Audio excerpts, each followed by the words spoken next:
In this lesson module, we will cover measures of central tendency and measures of variation. There are 4 values of a data set that will describe the central tendencies of the distribution. The first value we will look at is the mode.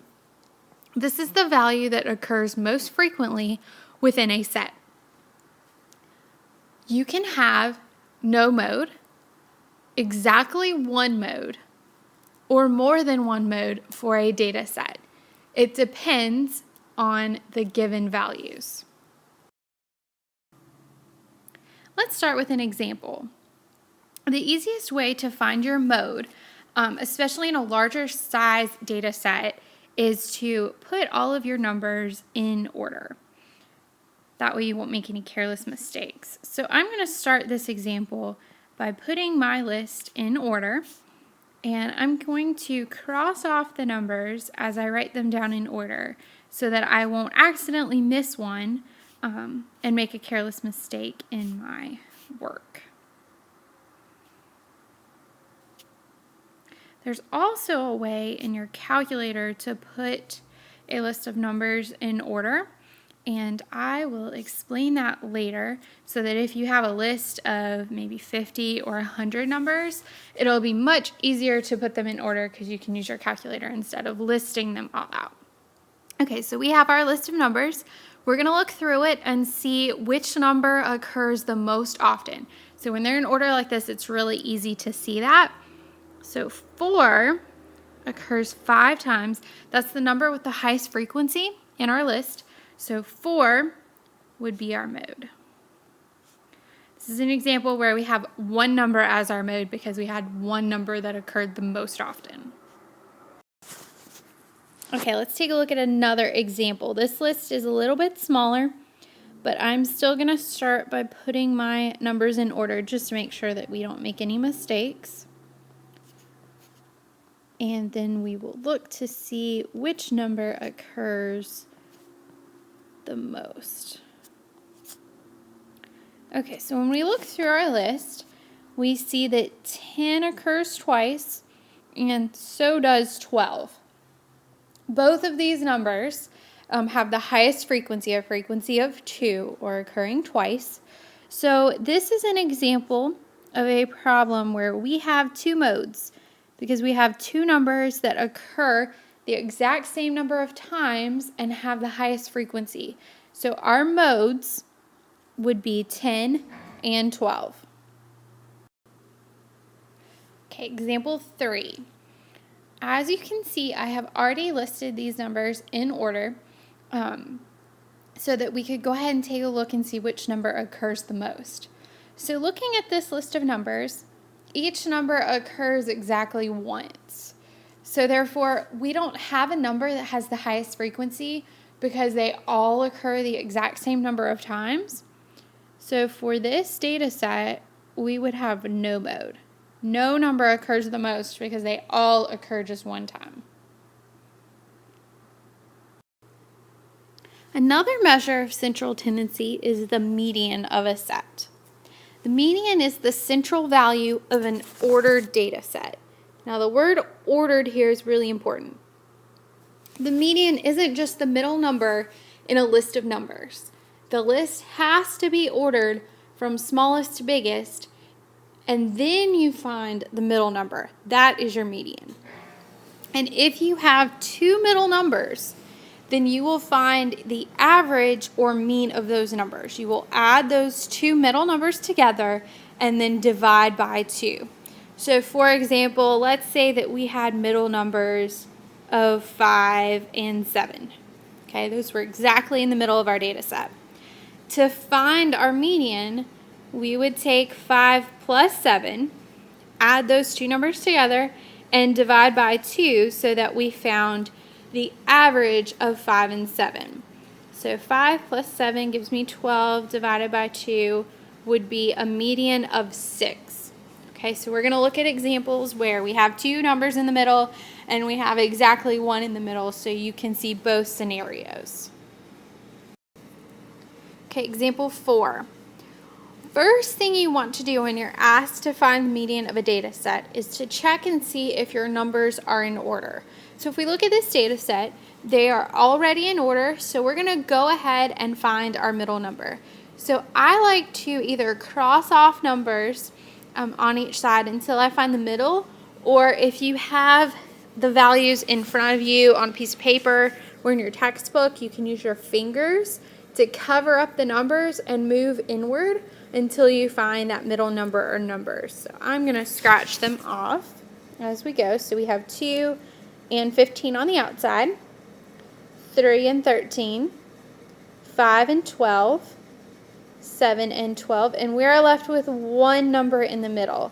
So our median for this data set would be 11. Okay, example 5. Again, the first thing that you want to do when you're looking for your median is check to see if your numbers are listed in order, which these are, so we can go ahead and proceed. So I'm going to go ahead and cross off numbers on each side, 21 and 40, 30, 38, 33, 37, and we are left with exactly 2 numbers in the middle. We have 34 and 37. So when we have 2 numbers in the middle, we're going to add those 2 numbers together and divide by 2. So 34 plus 37 is 71 divided by 2. Would give us 35.5 as our median. Example 6, still finding the median. When we look at this data set, our numbers are not in order. So the very first thing we want to do is go ahead and write those numbers in order so that we can find the middle one.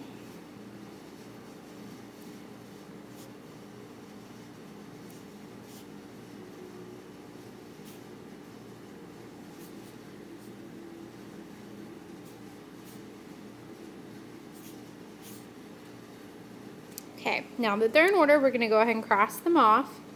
874, 1365, 1454, 25 and 40. And just like the last example, we're left with 2 numbers in the middle.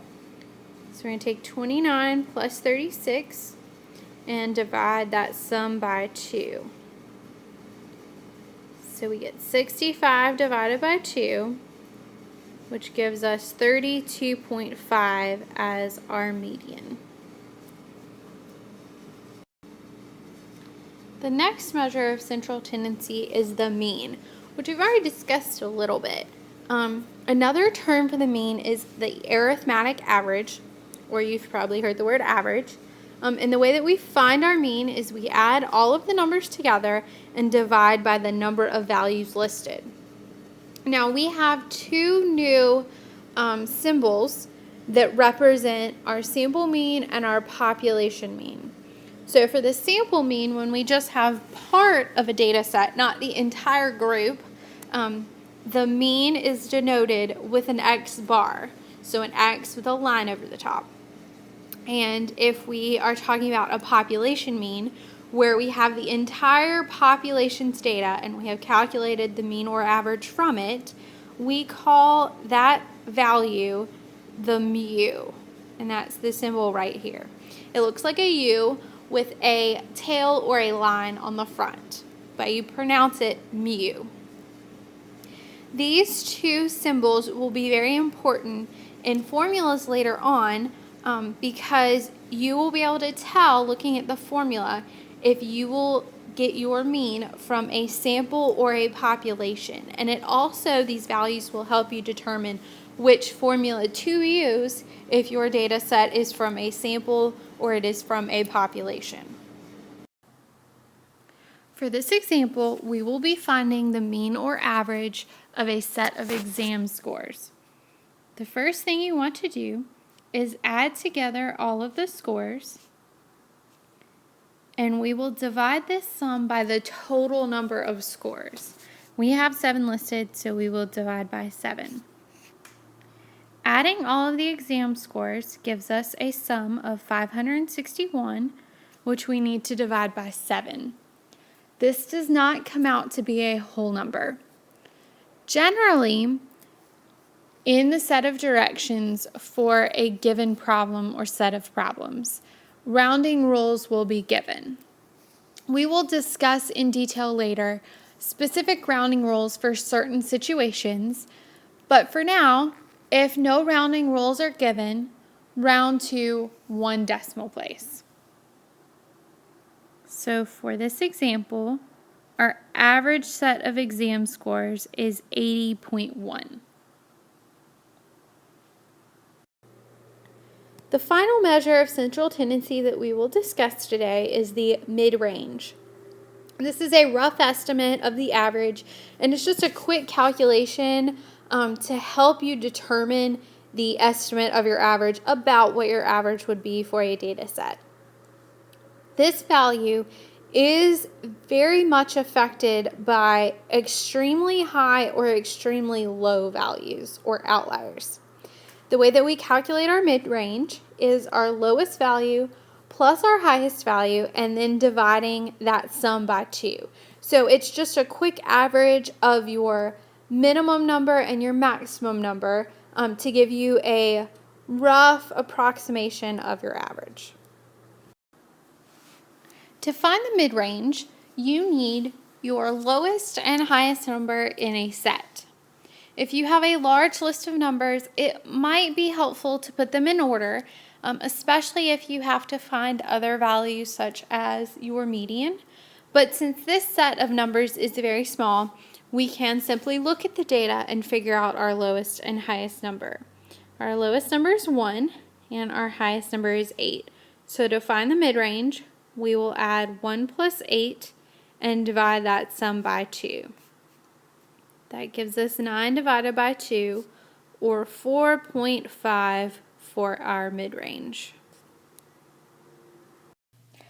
As I mentioned earlier, there are a few of these calculations that can be computed on a calculator using a few shortcuts. Here I have listed a couple of the steps that we will go over briefly. If you need more help or explanation with calculator usage, please check out the calculator reference video posted on this lesson module. Using your calculator, you're able to insert lists of data, and with these lists, the calculator can calculate the mean, the median, the minimum number, and the maximum number, as well as the standard deviation. First thing you want to do is go to your stats menu, edit your lists, and type in your data into that first list, L1. Once you have your numbers in your calculator, if you go to the stat menu and go back to the calculations column, then you are able to choose the 1var stats, type second 1 so that you tell the calculator you are referencing list 1, and hit enter, and it will give you a list of data, including those values that I mentioned earlier. You can also sort lists that are in your calculator. Once you have your numbers in your L1, you can go to the stat menu, choose option number 2 under the edit window that says sort A, type second 1 to type L1, and hit enter, and it will put all of your numbers in order. They won't come up on the screen right away, but you can go back to your list under the stat menu, and it will have all of your lists in order from smallest to biggest. Again, if you need picture references or more explanation, check out the calculator video on this module. Next, we're going to talk about distribution shapes and how these shapes are related to the mean, median, and mode. So in some prior lessons, we have talked about histograms, how to draw these, what they look like. And in the top right-hand corner, I have drawn a picture of a histogram. We are familiar most with histograms and bar graphs. But for these 3 distribution shapes that we're going to talk about, the pictures are going to be more of a sketch. So they're going to be more of a curve that would outline what the histogram would look like without drawing all of the bars, just showing a rough approximation. So the first distribution shape we're going to look at is a bell curve. And if you'll notice, this distribution shape is symmetric. It's the same on both sides. The really neat thing about a bell curve is that the mean, the median, and the mode all equal the exact same value.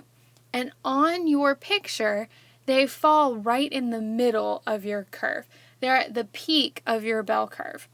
So if you have a scale on the bottom, you can easily tell what your mean, median, and mode all equal. Our next distribution shape is a right-skewed distribution. And you'll notice that this one is not symmetric. It does not look even on both sides. For a right-skewed distribution, it is taller or has its peak on the left-hand side. And it gets really skinny or has more of a tail on the right-hand side. That's because the direction in its name identifies where the tail is on the graph or where it gets really skinny, not where it's tallest. By looking at a right-skewed distribution, we can also approximate where the mean, median, and mode fall on our graph. Thinking back to a histogram. On a histogram, the y-axis is the frequency.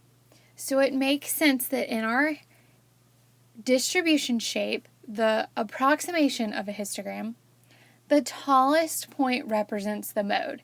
It represents the number that occurs the most often. So it's the tallest part of our graph.